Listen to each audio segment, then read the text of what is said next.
Before we begin, I would appreciate everyone subscribing to the Anislem channel. So you want to start horseback riding. Horseback riding may be a lovely experience if done appropriately and safely. They have both beauty and strength. There is a lot to learn about horses, as well as owning and working with them.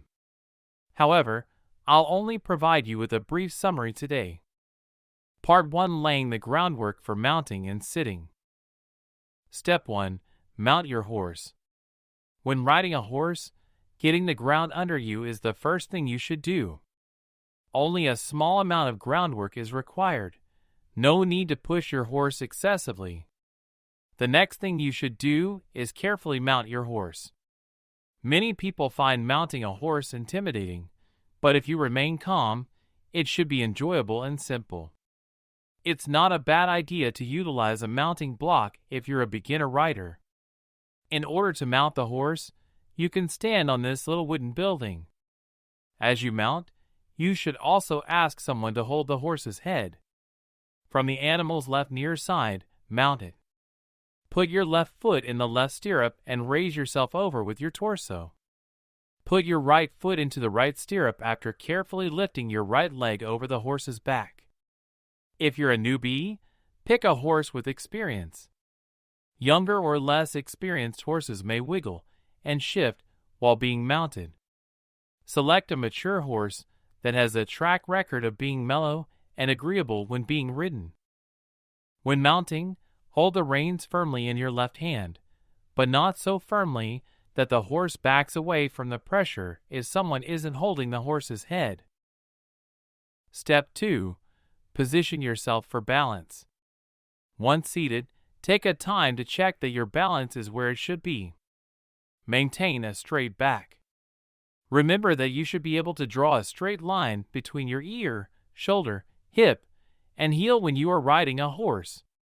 Keep your shoulders level and straight as well. The majority of your weight should be distributed evenly across your buttock seat bones. Step 3: Get your legs in the right position.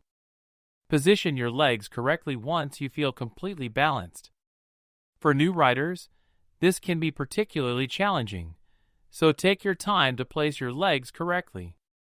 Put your heels directly beneath your hips. Your legs ought to be bent inward.